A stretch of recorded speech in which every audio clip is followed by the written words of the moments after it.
ચાલો ભાઈ, હવે આપણે સેમ એવું જ કંઈક જોઈએ કે ભાઈ બિંદુવત વિદ્યુત ભારને લીધે સ્થિતિમાન કેટલું મળે છે તે. બરાબર છે. આપણને આવી કંઈક આકૃતિ આપેલી છે કે એક વિદ્યુત ભાર કેપિટલ ક્યુ છે. બરાબર છે. ત્યાર પછી અનંત અંતર કંઈક બતાવેલું છે. એક બિંદુ કોઈક પી છે. બરાબર છે. અંતર આપણને ઓથી લઈને પી ડેશ સુધી આર ડેશ આપ્યું છે. ઓ ક્યુથી પી આર આપેલું છે. ડેલ્ટા આર ડેશ મતલબ કે જે આપણે ડીઆર લીધું હતું એ એક સૂક્ષ્મ સ્થાનાંતર કરેલું છે. અનંત અંતરેથી જે પી ડેશ આગળ એક વિદ્યુતભાર બતાવેલો છે એનું મૂલ્ય કેટલું છે? 1 કુલમ જેટલું છે. બરાબર છે. તો આટલી કંઈક વસ્તુઓ આપણને આપેલી છે અને આપણને એમ કીધું છે કે બિંદુવત વિદ્યુત ભારને લીધે સ્થિતિમાન શોધવાનું છે. બરાબર. તો આ રીતે આપણે કંઈક યામાક્ષ પદ્ધતિમાં જતા રહીએ.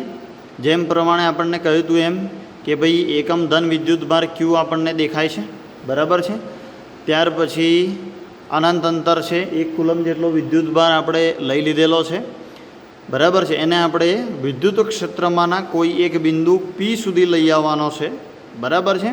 અને એ અંતરને આપણે અત્યારે આર કહ્યું છે. બરાબર.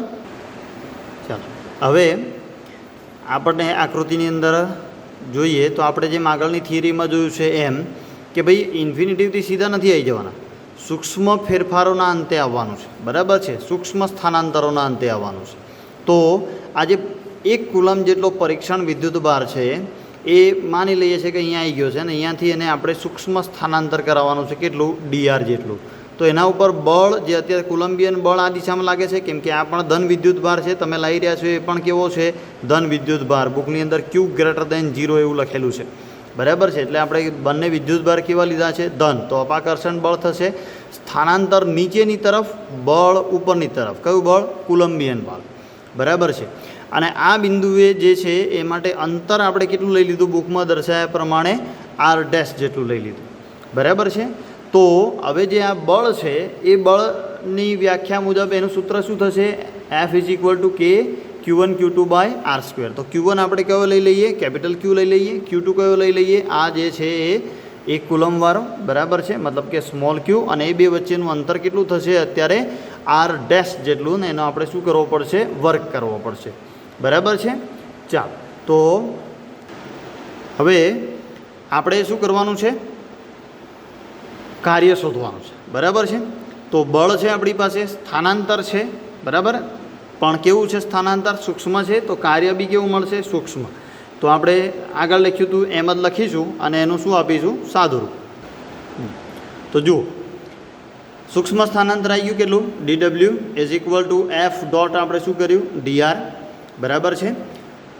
બંને વચ્ચે ડોટ પ્રોડક્ટ છે તો કોસ થીટા આવશે. બરાબર છે. કેટલો આવશે? તો આજે આપણો એફ છે ઉપરની તરફ, ડીઆર નીચેની તરફ. બરાબર છે. બંને પ્રતિ સમાંતર સદીશો છે. બરાબર. એ બે વચ્ચે કેટલાનો ખૂણો લાગુ પડશે? 180 ડિગ્રીનો. રાઈટ. તો 180 ડિગ્રીનો ખૂણો છે. બરાબર છે. 180 કોસ કેટલા થઈ જશે? -1. અને એફ હમણાં આગળ આપણે ચર્ચા કરી એમ કેટલા થશે? કે Q1 Q2 upon R dash square. Q1ની જગ્યાએ આપણે કેપિટલ ક્યુ લીધો, Q2ની જગ્યાએ સ્મોલ ક્યુ લીધો અને અંતર કેટલું છે? R dash. એનો શું થઈ ગયો? વર્ગ થઈ ગયો. બરાબર છે. હવે આપણને ખબર છે કે ભાઈ આપણે જે પરીક્ષણ વિદ્યુત ભાર લીધો છે કેટલાનો છે? 1 કુલમનો. તો આપણે એ લખીશું. તો અને આ માઇનસની ક્યાં કાઢી નાખીશું? 12. તો કે કેપિટલ ક્યુના છેદમાં આર ડેશ સ્ક્વેર ઇન્ટુ શું થયો? ડીઆર. તો આ આપણું શું થયું ભાઈ? સૂક્ષ્મ કાર્ય થયું. બરાબર છે. પણ આપણે સૂક્ષ્મ સ્થાનાંતર તો નહોતું કરવાનું. આપણે શું કરવાનું? તો ભાઈ ઇન્ફિનિટીવથી ક્યાં આવવાનું છે? પી બિંદુ સુધી. તો હવે આપણે આનું શું કરશું? સંકલન. બરાબર છે. તો સંકલનની લિમિટ પણ ક્યાંથી આવશે ભાઈ? ઇન્ફિનિટીવથી પી સુધીની આવશે. અને એ મુજબના કાર્ય માટે આપણે શું કરવું પડશે? સંકલન. તો ઇન્ફિનિટીવથી પી સુધીનું જે કાર્ય કરવું છે એની માટે આપણે આ જે dw ઉપર શોધ્યો છે એનું હવે આપણે શું કરી નાખીશું ભાઈ? સંકલન કરી નાખીશું. બરાબર છે. કે ભાઈ w ઇઝ ઇક્વલ ટુ સંકલન ઇન્ફિનિટીવથી પી સુધીની લિમિટ લઈ લીધી dw. બરાબર. ચાલો, આપણો જે dw છે એ કેવો છે ભાઈ? -k કેપિટલ ક્યુના છેદમાં આર ડેશનો સ્ક્વેર dr. તો એને એ જ વસ્તુ મૂકી. બરાબર છે. ખ્યાલ આવી ગયો? ચાલો, ત્યાર પછી આપણે શું કર્યું ભાઈ? તો એનું સાદુરૂપ આપીએ. તો કે ક્યુને કંઈ કાઢી નાખ્યા, બહાર કાઢી નાખ્યા, બરાબર છે. હવે આ જે પી છે એની જગ્યાએ આપણે અંતર લઈ લીધું કે ભાઈ અનંત અંતરેથી આર અંતરે જ કયું બિંદુ છે? પી બિંદુ છે. આકૃતિમાં તમે જોઈ શકો છો. મતલબ આનો મિનિંગ સરખો જ થયો કે ભાઈ ઇન્ફિનિટીવથી આર અંતરે એટલે કે પી બિંદુએ, બરાબર છે, ઉગમ બિંદુથી પીનું અંતર કેટલું છે? આર લીધેલું છે. એટલે આનો મિનિંગ શું થયો? તો અનંત અંતરેથી પી બિંદુ સુધી આવવાનું છે. દેટ મીન્સ અનંત અંતરેથી આર અંતરે આવવાનું છે, બરાબર છે. સાદુરૂપ માટે આપણે લિમિટ લેવી પડે તો આ અંતર છે તો આ પણ શું લેવું પડશે? અંતર, બરાબર છે. આ રીતે સાદુરૂપ નહીં અપાય કે આ અંતર અને આ બિંદુ કેટલા અંતરે છે? તો આ ઉગમ બિંદુથી ઇન્ફિનિટિવ અંતરે છે, તો આ ઉગમ બિંદુથી આર અંતરે છે, બરાબર છે. એ લઈ લીધું છે, બીજું કશું જ નથી. તો કે ક્યુને તો આપણે બહાર કાઢી નાખ્યો, 1/r² dr, બરાબર છે. સાદુરૂપ આનું આપણે 11મા ધોરણમાં પણ શીખી ચૂક્યા છીએ. r² ઉપર લઈ આવવાનું છે એટલે r⁻² થશે, બરાબર. અને જે આપણે સંકલનનું સૂત્ર વાપરીશું કે ભાઈ કયું? ઇન્ટિગ્રેશન x⁻n dx, બરાબર છે. તો એના સૂત્ર મુજબ આપણે એનું સાદુરૂપ આપીશું તો આપણને આ વસ્તુ મળશે. લિમિટ અપર માઇનસ લોઅર, બરાબર છે. તો upper limit minus lower limit 1/∞. આપણે 9-10માં ભણી ચૂક્યા છે. કેટલું આવશે ભાઈ? 0, બરાબર છે. તો હવે સાદુરૂપમાં કંઈ છે નહીં. કે ક્યુ બાય શું થઈ ગયો? તમારો આર થઈ ગયો, બરાબર છે. આમ થયું શું કે ભાઈ પી બિંદુ આગળ વિદ્યુત સ્થિતિમાન, અને હવે આપણે શું કહીશું? વિદ્યુત સ્થિતિમાન કહીશું, બરાબર છે. જે કાર્ય શોધ્યું એને, બરાબર. અથવા તો વિદ્યુત સ્થિતિમાનને શું કહીશું આપણે? તો વિદ્યુત સ્થિતિમાનને આપણે કાર્યના છેદમાં પરીક્ષણ વિદ્યુતભાર, કે જે વિદ્યુતભારને તમે લઈ આવ્યા છો, બરાબર છે. તો ડબલ્યુ બાય શું લખાશે? ક્યુ લખાશે. પણ ક્યુ તો કેટલો છે તમારો? 1 છે, બરાબર. તો પી બિંદુ આગળનું વિદ્યુત સ્થિતિમાન કેટલું થશે તમારું? ડબલ્યુના છેદમાં ક્યુ, એટલે કે ડબલ્યુના છેદમાં 1, અને ડબલ્યુ કેટલો મળ્યો છે? કે ક્યુ બાય આર. મતલબ કે વિદ્યુત સ્થિતિમાન આપણને કેટલું મળશે? કે ક્યુ બાય આર જેટલું મળશે, બરાબર છે. તો આ રીતે આપણે શું શોધી શકીએ ભાઈ? વિદ્યુત સ્થિતિમાન શોધી શકીએ, બરાબર છે. ફરીથી આપણે શું મેળવ્યું છે? પી બિંદુ આગળનું વિદ્યુત સ્થિતિમાન ભાઈ of P is equal to ડબલ્યુના છેદમાં ક્યુ. પણ ક્યુ એ પરીક્ષણ વિદ્યુતભાર અને અહીંયા 1 કુલમ લેવાનો કયો છે એટલે આપણે છેદમાં શું લખી દીધું? 1 લખી દીધું. અને ડબલ્યુ આપણને કેટલો મળ્યો છે? કે ક્યુ બાય આર જેટલો મળ્યો છે, બરાબર છે. કે ક્યુ તો અચળ છે, તો ચલે છે પણ લખી શકાય. દેટ મીન્સ વિદ્યુત સ્થિતિમાન પણ કોના પર આધાર રાખશે?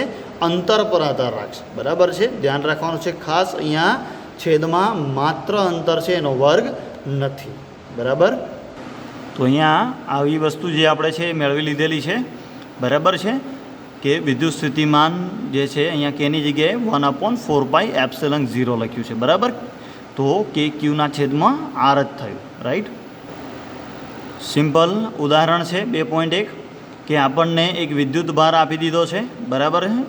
કેટલો આપ્યો છે ભાઈ? 4 × 10⁻⁷. તો અત્યારે જે થિયરીમાં ઉગમ બિંદુ પર દેખાય છે કેપિટલ ક્યુ, એ વિદ્યુત ભાર આપણને આપી દીધો છે. એનાથી 9 સેન્ટીમીટર દૂર એટલે આપણને અંતર આપી દીધું. આવેલું જે બિંદુ છે પી, એના સ્થિતિમાનની ગણતરી કરો એમ આપણને કહ્યું, બરાબર છે. તો સિમ્પલ આપણે શું કરશું? તો ભાઈ આ મૂકી દીધું કે ભાઈ વિદ્યુત સ્થિતિમાનનું સૂત્રની જગ્યાએ તો આપણે સીધું કે જ લખીશું, ક્યુ બાય આર, બરાબર. કેની કિંમત આપણને ખબર છે, ક્યુ આપેલો છે, અને 9 સેન્ટીમીટરને શેમાં ફેરવી દીધા ભાઈ? મીટરમાં ફેરવી દીધા, ઓકે. તો આ શું મળી ગયું આપણને? જવાબ મળી ગયો, બરાબર છે.